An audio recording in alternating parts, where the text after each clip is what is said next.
తెలంగాణకు నిధులు అభివృద్ధి విషయంలో కేంద్రం ఎలాంటి వివక్ష చూపడం లేదని కేంద్ర మంత్రి మనోహర్ లాల్ ఖట్టర్ స్పష్టం చేశారు. కేంద్రంలోని మోదీ ప్రభుత్వం గత 10 ఏళ్లలో 10 లక్షల కోట్లకు పైగా నిధులను తెలంగాణ అభివృద్ధి కోసం, ఇక్కడి ప్రజల సంక్షేమం కోసం ఖర్చు చేసిందన్నారు. పన్నుల రూపేణా 2.3 లక్షల కోట్లు, వివిధ పథకాల కింద 6.2 లక్షల కోట్లు తెలంగాణకు కేటాయించామని, గ్రాంట్స్ ఇన్ ఎయిడ్ కింద గత 10 ఏళ్లలో 1 లక్ష కోట్లు కేటాయించామని, ఈ ఆర్థిక సంవత్సరంలోనే గ్రాంట్స్ ఇన్ ఎయిడ్ రూపంలో 21,636 కోట్లను కేటాయించేలా బడ్జెట్ అంచనాలను రూపొందించినట్టు తెలిపారు. పీఎం స్వనిధి కింద దేశవ్యాప్తంగా 67,90,000 మందికి లబ్ధి చేస్తే తెలంగాణలో 4,25,000 మందికి లబ్ధి జరిగిందన్నారు. అలాగే పీఎం ముద్ర పేరిట దేశవ్యాప్తంగా 30 లక్షల కోట్ల రుణాలను 50 కోట్ల మంది ఖాతాల్లో జమ చేయగా తెలంగాణలో 73 లక్షల అకౌంట్లలో 73,000 కోట్లు జమ చేశామని తెలిపారు.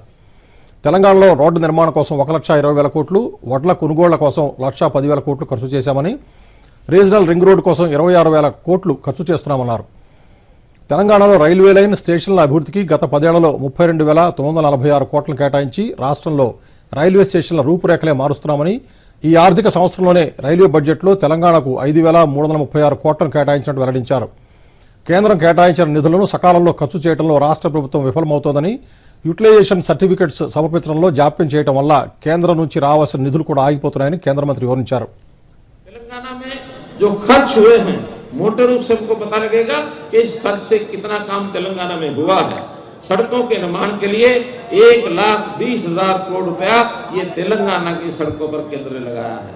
1,00,000 करोड़ रुपया पिछले 10 सालों में कम नहीं है मित्रों।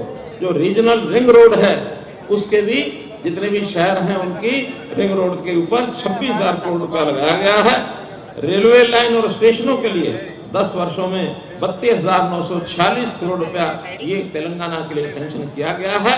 इस वर्ष के बजट में भी 24-25 का जो पिछला बजट गया है इसमें रेलवे ने 5,336 करोड़ रुपया केवल तेलंगाना के लिए वो तय किया है।